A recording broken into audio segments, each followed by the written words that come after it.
The last person to see her alive stayed silent for years, until one detail exposed the horrifying truth. The night everything stopped, the porch light was still on. That's the detail that stays with you. January 31st, Tucson, Arizona. An 84-year-old woman walks through her front door and the world just continues. Dinner is finished. Good nights are said. A car pulls away from the curb, and then Nancy Guthrie is gone. Not the next morning, not a week later, that night. Authorities would later determine someone took her from her own home while that porch light was still burning. You need to understand who Nancy is before we go any further. She is not just a case number. She is the mother of Savannah Guthrie, the woman you watch anchor the Today Show every morning. She raised daughters who became household names. She built a life in that house. She was fiercely, deliberately independent. Her daughter Annie came for dinner that Tuesday. A normal evening.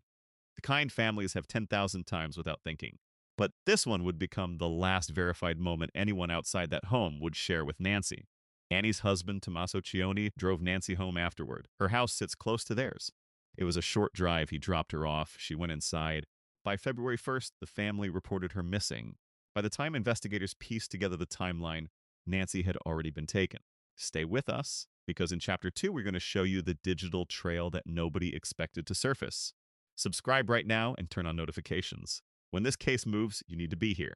Something was already out there, waiting to be found. The family had answers. The sheriff had a statement, but one man on the internet had something neither of them could explain away.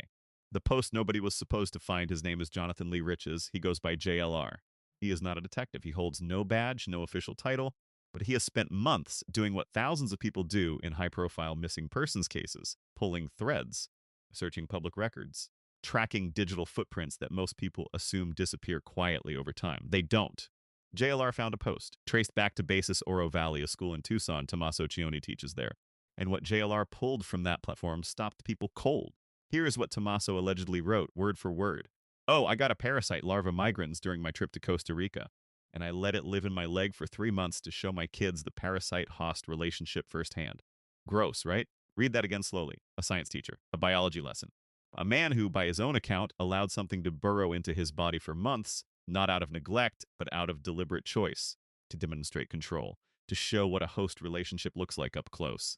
Now hold that image and consider the timeline. Tommaso is Annie's husband. Annie dined with Nancy on January 31st. Tommaso drove Nancy home that night. He was among the very last people to place eyes on her before she was taken from her own home. We are not accusing Tommaso of anything. That matters. Pima County Sheriff Chris Nanos made his position publicly clear. None of the Guthrie family members are suspects in this kidnapping case. But the internet does not operate on official statements. And that post, that specific, strange, unforgettable post, had already traveled further than any press release could chase it. Promise delivered. That is the digital trail. And it raises a question far bigger than one strange paragraph on a school platform. A strange post. A dropped-off mother. A family cleared by law enforcement. So why does the timeline keep pulling you back to that driveway? What the silence means here is what an unsolved kidnapping looks like from the inside. No arrest. No named suspect. No public evidence trail. Just a family living under a microscope they never asked to stand beneath. And a missing woman whose face the internet has already decided tells a story. Months have passed since Nancy Guthrie was taken. That silence is not nothing. That silence has weight. And here's the second promise we made you at the top of this video. You wanted to understand why this case feels different.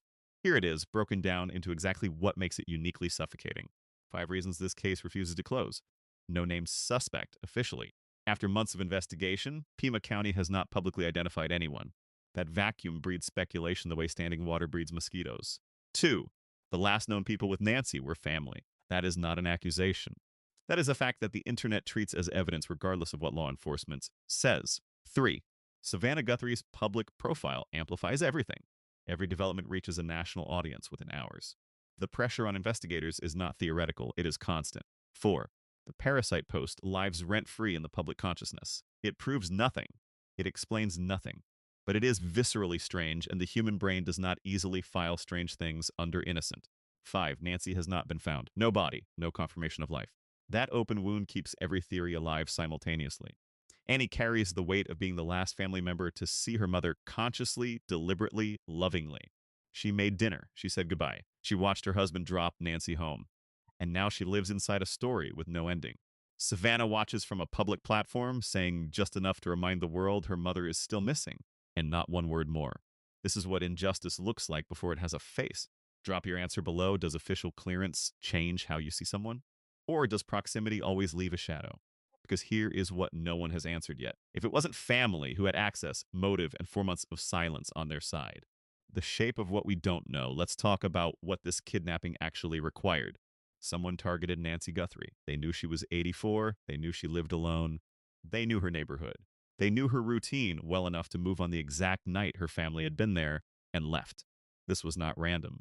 Targeted abductions of elderly women from their own homes carry a specific profile. They require familiarity, they require patience, they require a person who had studied the shape of Nancy's daily life long enough to know when the window would open. Pima County has disclosed very little. That is standard procedure in an active investigation. But standard procedure and satisfying answers are not the same thing. What investigators know privately and what they choose to release publicly can exist in completely different universes. JLR's Parasite post accidentally surfaced a more important question. Not about Tommaso. About access. About who else moved through Nancy's world regularly. Neighbors. Care providers. Anyone whose presence in that neighborhood would not trigger a second glance. The family has been cleared. So we move the frame outward. Who else had routine, unremarkable access to Nancy Guthrie? Who else knew when her daughter visited? Who else understood the geography of that short drive home? The truth exists right now. Someone is holding it. They have been holding it for months. Share this video. Nancy Guthrie was a real person. She deserves more eyes on this case than a news cycle gave her. That person has not spoken yet. And law enforcement silence does not mean law enforcement stillness. Something is moving in this case. You just cannot see it yet. Tell me in the comments what single detail in this case feels wrong to you. Not suspicious. Wrong. 4 months. No arrest. An 84-year-old woman still missing. And a family living inside a story that has not ended yet, still out there, come back to Nancy. Not the case. Not the timeline. Not the posts or the press conferences or the Reddit threads. Nancy, she raised 2 daughters in this country. One of them became the face of morning television. The other built a life and a family of her own in Tucson. Nancy was the woman those lives grew from. She had a home she chose, a table she set, a porch light she left on. Someone took her from all of that. That person is still walking around. That is not a theory. That is a fact with no asterisk attached. This case will break. Cases like this always break on a detail too small to predict in a direction no one publicly considered. When it does, you will want to have been paying attention. We cannot tell you where Nancy is. We cannot tell you who took her. No one outside of Pima County's investigation can tell you that, honestly. What we can tell you is this: she is still missing, and missing means the story is not over. One question before you leave: what do you think happened to Nancy Guthrie? Be honest. Be respectful. She deserves both. Subscribe. Turn on notifications. This case is not finished, and neither are we.